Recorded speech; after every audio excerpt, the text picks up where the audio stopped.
शर्मिष्ठा को आज देश न छोड़ने के साथ कई शर्तों पे कोलकाता हाई कोर्ट ने जमानत दे दी है। इससे पहले सोमवार के दिन कोलकाता हाई कोर्ट टिप्पणी करते हुए शर्मिष्ठा के केस पे कहा था कि आप अभिव्यक्ति की आजादी के नाम पर किसी की धार्मिक भावनाओं को और किसी की आंतरिक भावनाओं को आप ठेस नहीं पहुंचा सकते। यह बिल्कुल सही बात है। अभिव्यक्ति की आजादी का मतलब यह नहीं होता है कि आप किसी की धार्मिक भावनाओं या किसी की आंतरिक भावनाओं को आप ठेस पहुंचाए।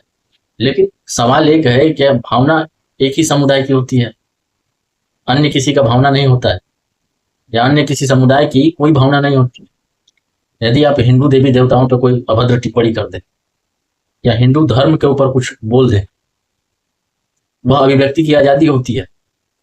आपको क्रांतिकारी मानसिकता का समझा जाएगा, और या फिर अन्य किसी धर्म पे आप टिप्पणी कर देते हैं तो आपको अपराधी समझा जाएगा। आपको बता दें कि शर्मिष्ठा के ऊपर जो FIR किया था व्यक्ति, उसके ऊपर 3 केसेस हैं हिंदू देवी देवताओं का अपमान, लेकिन उस पर कोई कार्रवाई नहीं होती। और कोलकाता पुलिस आती है और हरियाणा से शर्मिष्ठा को लेकर चली जाती है। और सोचने वाली बात यह भी है कि हरियाणा में राष्ट्रवादी सरकार है। हरियाणा में राष्ट्रवादी सरकार है, और राष्ट्रवादी सरकार के होते हुए आप शर्मिष्ठा को गिरफ्तार कैसे कर लेते हैं?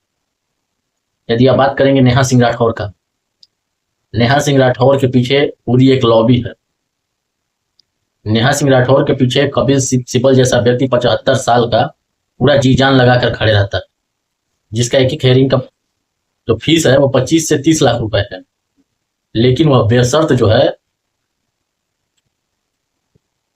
नेहा सिंह राठौर के लिए खड़ा रहता है। और यहां पर शर्मिष्ठा की गिरफ्तारी हो जाती है, वो भी हरियाणा से। पता नहीं कोलकाता से जो पुलिस आती है वो हरियाणा पुलिस को कौन सा अमृत पिला देती है कि हरियाणा पुलिस इजाजत दे देती है कि आप लेकर के चले जाइए। उधर कोलकाता जो हाई कोर्ट है वो बोल रहा है कि आप किसी की धार्मिक भावनाओं का ठेस नहीं पहुंचा सकते। सही बात है, लेकिन आप ये भी तो देखिए कि आए दिन हिंदू देवी देवताओं का अपमान किया जाता है। क्या इससे किसी की धार्मिक भावना को ठेस नहीं पहुंचती?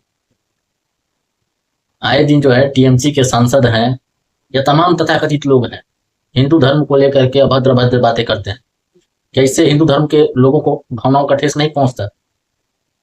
इस पे हाईकोर्ट को नहीं कहना चाहिए, लेकिन शर्मिष्ठा का गुनाह दिखता है। वो गुनाह जिस पर शर्मिष्ठा ने माफी मांग ली थी, जिस वीडियो की बात हो रही थी उस वीडियो को उसने डिलीट कर दिया था। उसके बावजूद एक समुदाय को खुश करने के लिए TMC की जो मुखिया हैं ममता बानो, उन्होंने शर्मिष्ठा को गिरफ्तार करवाया सिर्फ अपना वोट बैंक के लिए। और बीजेपी सरकार जो है देखते रह गई। हरियाणा में जो बीजेपी की सरकार है वो देखते रह गई। यदि बीजेपी सरकार चाहती तो शर्मिष्ठा को एक दिन में जमानत मिल जाती। जैसे नेहा सिंह राठौर के पीछे पूरा विपक्ष जो है एकजुट होकर खड़ा रहता है, उसी तरह से शर्मिष्ठा के साथ यदि बीजेपी सरकार यदि हाई कोर्ट से या सुप्रीम कोर्ट से एक वकील भेजी होती बहस करने के लिए, तो वह एक दिन में छूट जाती। लेकिन ऐसा नहीं, क्योंकि बंगाल में चुनाव है, और जब तक हिंदू हिंदू होगा नहीं वहां पे, तो चुनाव में रंग कैसे आएगा? बात तो यह है। जिसमें सिर्फ यह कहना कि नहीं ममता दोषी है, नहीं, बीजेपी भी बराबर की दोषी है।